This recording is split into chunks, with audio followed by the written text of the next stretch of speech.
Leadership plays a critical role in preventing cardiovascular disease.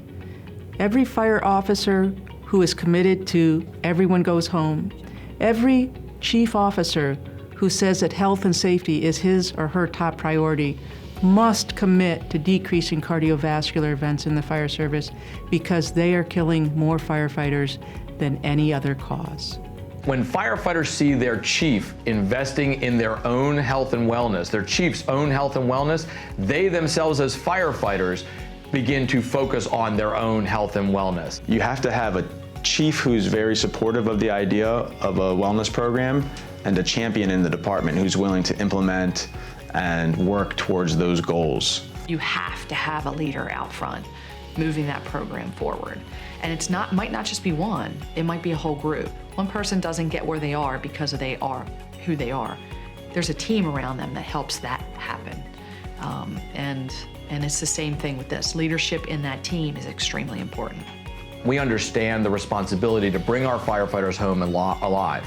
And so what we want to make sure that we're doing is not only promoting health and wellness, but doing it by example. So what are the actions that we ourselves are doing to ensure that our troops know that we're deeply committed to bringing them home alive? The most important thing that a chief, and in fact the leadership of the department, can do is to make sure that firefighters are receiving a proper medical evaluation and that they have a robust fitness and wellness program. I can remember just looking back, not maybe a decade ago, that too many fire chiefs in the volunteer sector were not wearing gear, PPE.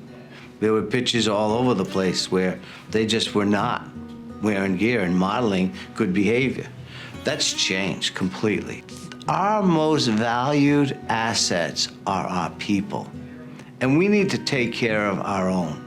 And in order for us to take care of our own, we have to provide them with the right tools and equipment and nutrition, and being able to kind of set a tone of healthy, wise choices, physical demands, whether it be doing some kind of performance in terms of physical activities, but make sure we're sending that message from the top right down to the bottom. And that chief officer has to model that.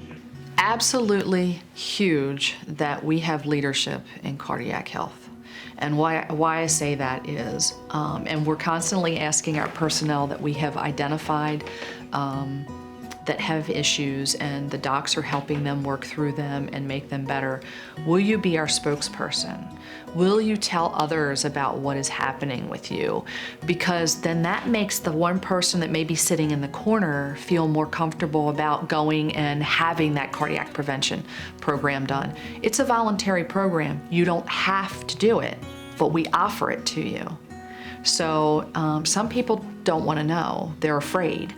But if they see Joe go and have the cardiac prevention program done because he wanted to go get it done, and he comes back and he says, wow, I have 3 clogged arteries and I just missed having to have a triple bypass. We're going to go on this prevention program. We're going to revisit it in a year and see how it's doing. That's one person's life that was saved.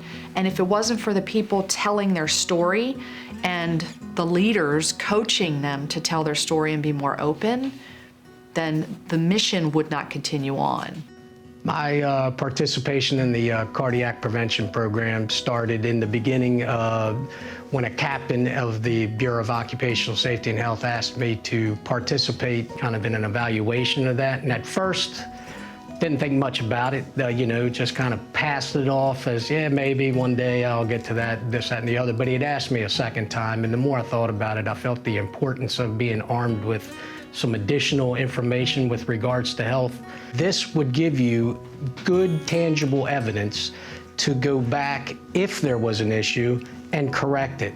If there's no issue, you kind of know that you and your doctors, or if you have a team, a support network, or you're just doing good, healthy choices. I, in my case, shared it also with my endocrinologist who handles my type 2 diabetes. And I was able to take my wife there so she could hear the results too, a little reassurance for the family. And then the information was also shared with the occupational medical doctors of the fire department. This gives you the ability to fix something prior to the big thing happening, because sometimes the big thing is the only time you get, and that's it. I think it's fair to say that everyone knows that firefighters should be fit and healthy to do the job. The question of how to motivate that change can be a challenging one. But one of the things I know is that leadership often finds a way to motivate.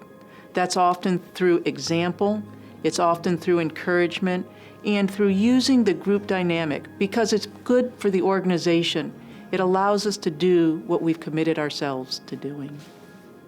So I think the fire service is really maturing in its acceptance and recognition of the criticality of health and wellness. The Joint Labor Wellness Fitness Initiative is a combination effort between the IAFF and the IAFC focused on ensuring that firefighters are given the information that they need in order to be more effective at improving their own health and wellness. That entire effort is really focused on arming firefighters with the skills, the tools, and the experiences that are going to help them improve their health and their wellness so they can fulfill their mission as industrial athletes. You know, when we talk about firefighters being on the front line of providing service, it's a unique opportunity for them to not only ensure that they can do their jobs, but also go home to their families. And that fitness initiative has really been a national success story for chief officers as well as firefighters on the front line. I certainly understand that chiefs are being asked to do many things, and most of the chiefs coming into the fire service do not have extensive background in medicine.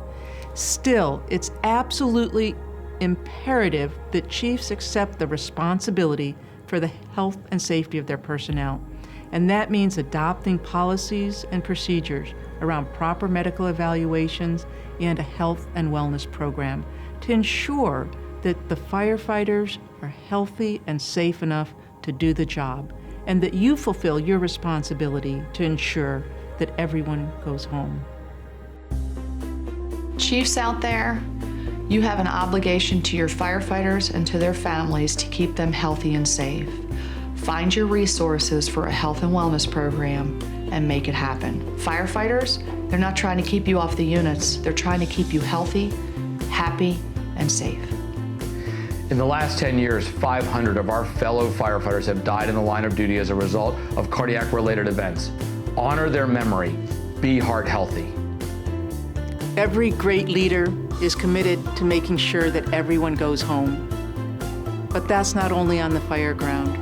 Great leaders ensure that their firefighters are healthy enough to do the job they love.